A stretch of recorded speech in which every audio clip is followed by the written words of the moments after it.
बहुत पुराने ज़माने की बात है। एक लोहार अपनी दुकान में बैठकर लोहा पीट पीट कर अपना काम कर रहा था। तभी उसकी दुकान से महात्मा और उसके शिष्य गुजर रहे थे। शाम काफ़ी ज़्यादा होने के कारण आगे चलने के लिए अच्छा नहीं लग रहा था।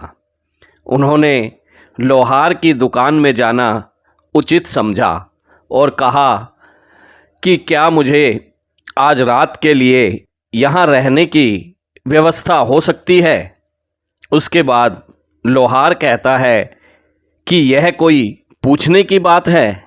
आप जैसे महात्माओं को शरण देने और हमें आपके मेहमान नवाजी करने का मौका तो बहुत ही किस्मत से मिलता है। उसके बाद लोहार ने महात्मा जी के ठहरने की पूरी अच्छी सी व्यवस्था की, उनकी मेहमान नवाजी की और उसके बाद उनके आने जाने से थकान होने के कारण सभी प्रकार की दवाइयों का भी निवारण किया। जब महात्मा लोहार के यहाँ से जाने लगा तो महात्मा जी बहुत ज़्यादा खुश हुए थे उसकी मेहमान नवाजी को देखकर।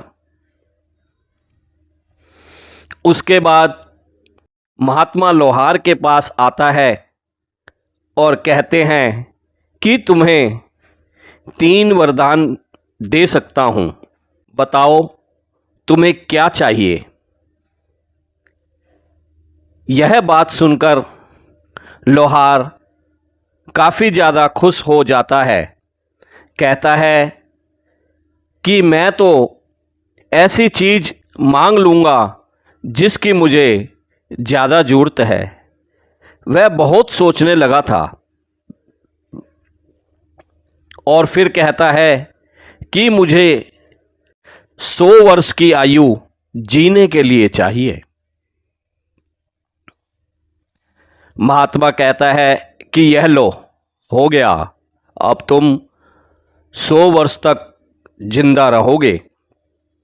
उसके बाद महात्मा कहता है कि तुम अपनी अगली इच्छा बताओ, मैं ज़रूर उसे पूरा करूँगा।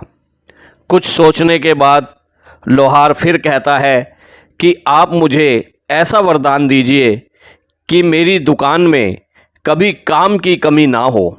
महात्मा ने लोहार को ऐसा वरदान दे दिया और कहा कि अब से 100 वर्ष तक तुम्हारे दुकान में किसी भी काम की कमी नहीं होगी।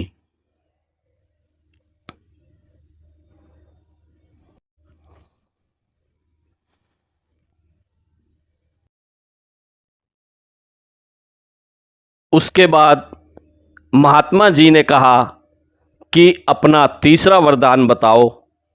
लोहार को कुछ समझ में नहीं आया। वह जल्दीबाजी में कह दिया कि इस कुर्सी में जो भी बैठेगा वह मेरी मर्जी के बिना नहीं उठ पाएगा, ऐसा वरदान दीजिए। महात्मा जी ने वरदान दे दिया। उन्होंने कहा कि आज के बाद जो भी इस कुर्सी पर बैठेगा वह तुम्हारी मर्जी के बगैर नहीं उठ पाएगा। जैसे ही 100 वर्ष पूरे होने ही वाले थे कि यमराज लोहार के पास आते हैं और लोहार से कहते हैं कि तुम्हारा वक्त पूरा हो चुका है, चलो मेरे साथ। उसके बाद लोहार अपनी होशियारी दिखाता है।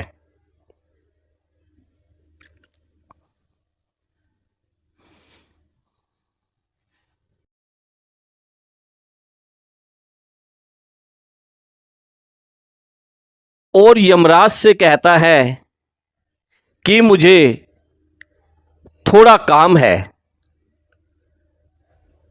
हथियारों को अलग अलग करके एक जगह रख दूं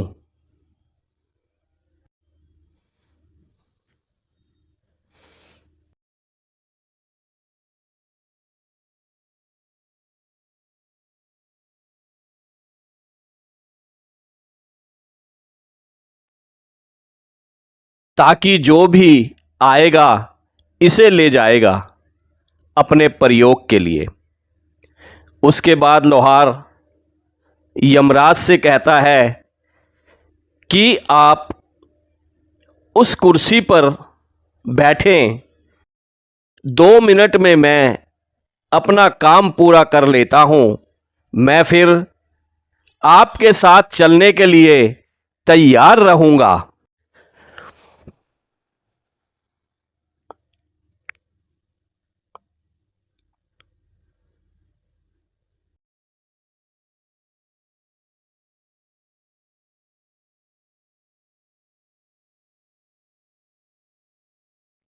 जैसे कि महात्मा जी ने वरदान दिया था, कुर्सी पर यमराज जी बैठते हैं। लोहार बहुत ज़्यादा खुश हो जाता है। वह बहुत ज़्यादा जोरों से हंसने लगता है और कहता है कि मेरी मर्जी के बगैर तो कोई यहाँ से उठ भी नहीं पाएगा। तुम मुझे मेरी मृत्यु तक पैसे देकर जाओगे। उसके बाद लोहार वहाँ से चला जाता है और खुशी खुशी अपने घर में जाकर पार्टी करने की तैयारी करता है। पार्टी के लिए मुर्गे को काटता है तो मुर्गा कट कर तुरंत वापस जुड़ जाता है, क्योंकि यमराज जी को तो उन्होंने वहां पर बैठाकर कैद करके रखा था। इस कारण से पूरी दुनिया में किसी की भी मृत्यु उस वक्त नहीं हो रही थी। फिर उसके बाद लोहार ने एक बकरे को बुलाया। उन्होंने कहा कि चलो इस बकरे के मीट से आज हम पार्टी करेंगे।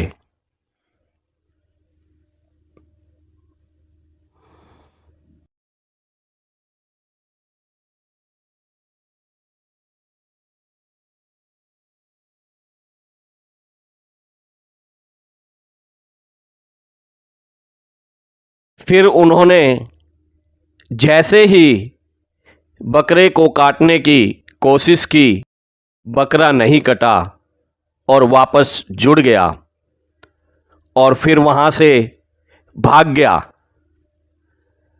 उसके बाद लोहार सोचता है कि इस दुनिया में तो किसी की मृत्यु हो अभी नामुमकिन है। लोहार को मरने की बिल्कुल भी इच्छा नहीं थी। उन्होंने सोचा कि चलो मैं दाल चावल और प्राकृतिक चीज़ें खाकर ही गुजारा कर लूँगा, लेकिन मैं अपनी मृत्यु का मज़ा नहीं ले सकूँगा। फिर उसने चावल, दाल और प्राकृतिक चीज़ें खाना शुरू कर दिया था। यमराज जी को उस कुर्सी पर बैठे करीब करीब 1 वर्ष बीत गए थे। पूरी दुनिया में तबाही का मंजर था।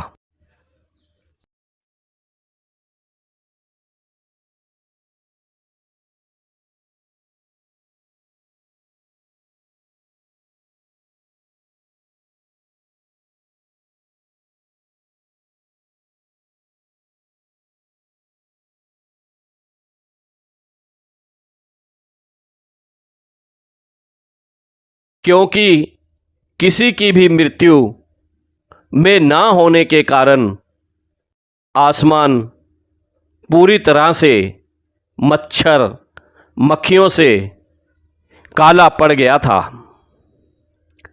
तितलियां और मधुमक्खियां तथा जानवर बहुत ज़्यादा हो गए थे, जिस कारण से खेत खलियान की सभी फसलें एक दिन में ही खा जाया करते थे।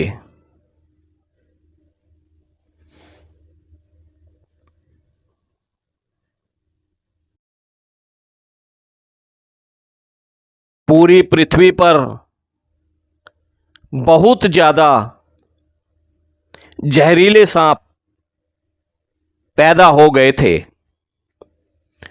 और बहुत ज़्यादा बड़े बड़े सांप पैदा हो गए थे, क्योंकि उनकी मृत्यु भी नहीं हो रही थी। अब तो पूरी दुनिया के लोगों का जीवन और जीना मुश्किल हो गया था। फिर उसके बाद लोहार को अपने पर पछतावा होता है और कहता है कि मैंने बेकार में यमराज को उस कुर्सी पर बैठा दिया। पूरी दुनिया तहस नहस हो गई है।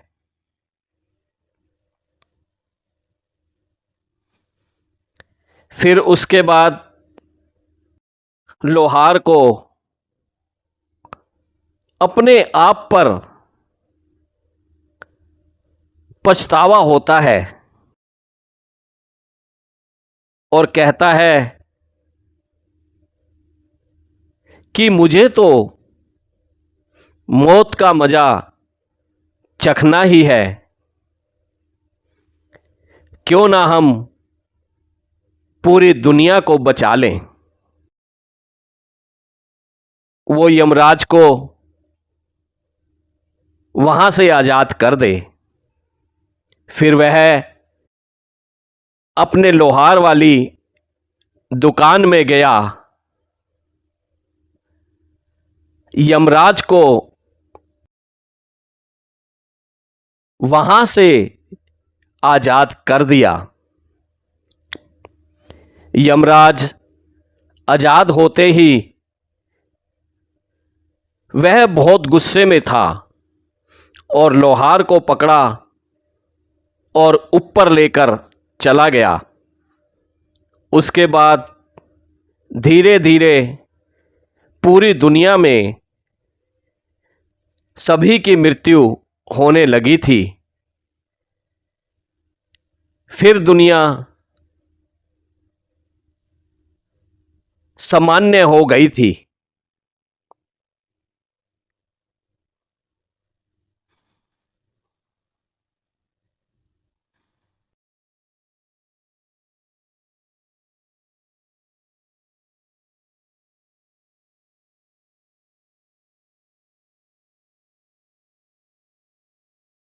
इस धार्मिक कहानी में हमें यह सीख मिलती है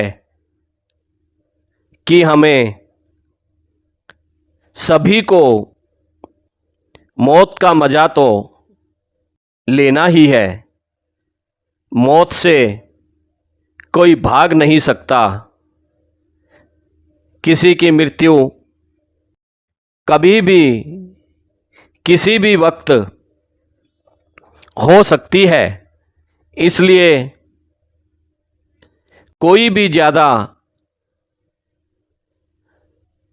अपने घमंड को बढ़ावा ना करे और मनुष्य के काम आने का प्रबंध करे।